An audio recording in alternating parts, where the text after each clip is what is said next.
Hello my PC students. We're going to do another VLOOKUP just so you can practice. So we're going to go to File, Open, Browse, and we're going to go to the Classes Drive, go to PC, go to Teaching Documents, If Statements, and open up the one called XX Mortgage Payment. Okay, there it is.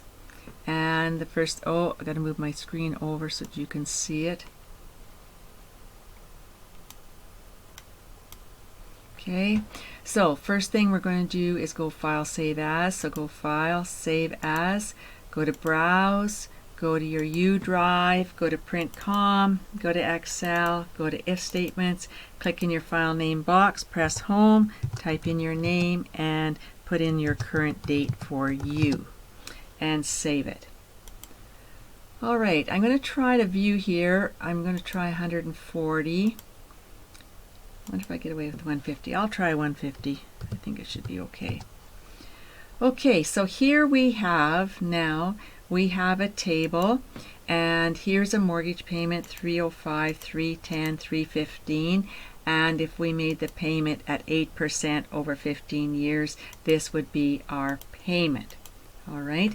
Okay, so we have down here the price of the house. Here's your down payment. So how would we calculate the mortgage amount? You would say equals, and the contract price of the house minus your down payment would say this is how much you have your mortgage for.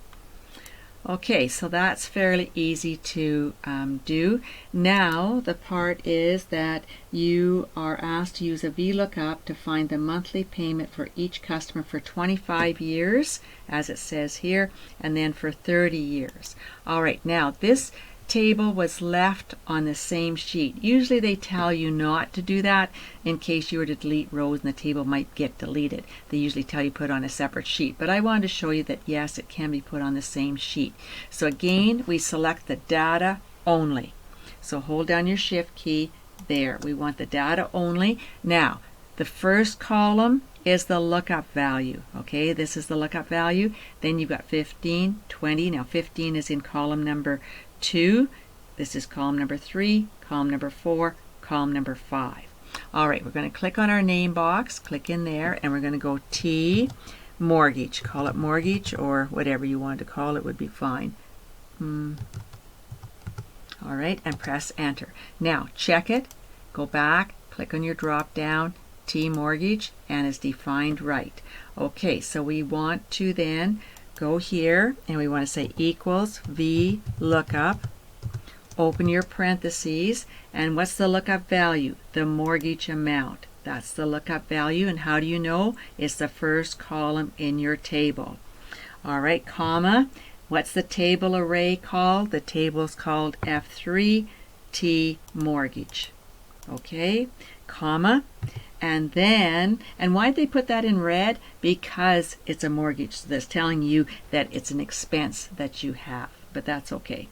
All right, and where is the answer? Okay, in 25 years would be column 1, 2, 3, 4. So we want to look up 4. And now we don't want a comma. We don't want a range, approximate match, because you have to look for the exact match because every mortgage has a different payment. So you want exact match. All right, close your parentheses. And did it look up your payment for $305,1783? That'll be correct when we size it down to 2 decimal places. Oh, I went the wrong way. Okay, and there we have 2 decimal places. Okay, so save your work, and then we want to do 30 years. So let's try it again. Equals VLOOKUP, open your parentheses, and we want to look up the mortgage amount, okay, and then comma, and the table array F3 T mortgage, comma, and the column index number, now this would be 5, so we want 5, comma, and we want an exact value. And close your parentheses and press enter, and 1637, and if you go check it out, you'll see that that's correct. And drag it down, and we want 2 decimal places. Okay, all right, so now we've got a $sign here, so I'm going to pick this one up and put it here at the beginning of the columns. And then we don't want a $sign, so I'll pick this one up and I will paint these ones without $signs. So in here we had 2 mortgages that were the same amount, and that's just the way it turned out.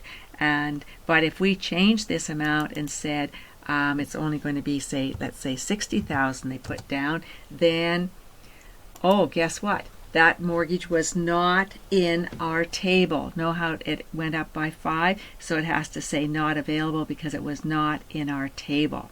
So I'll go back here and I'll put it back to 5 so that it can find it, and then you have your mortgage amount. Okay, so that was a pretty easy one, and I think that's all that you have to do there. So we'll save it and stop.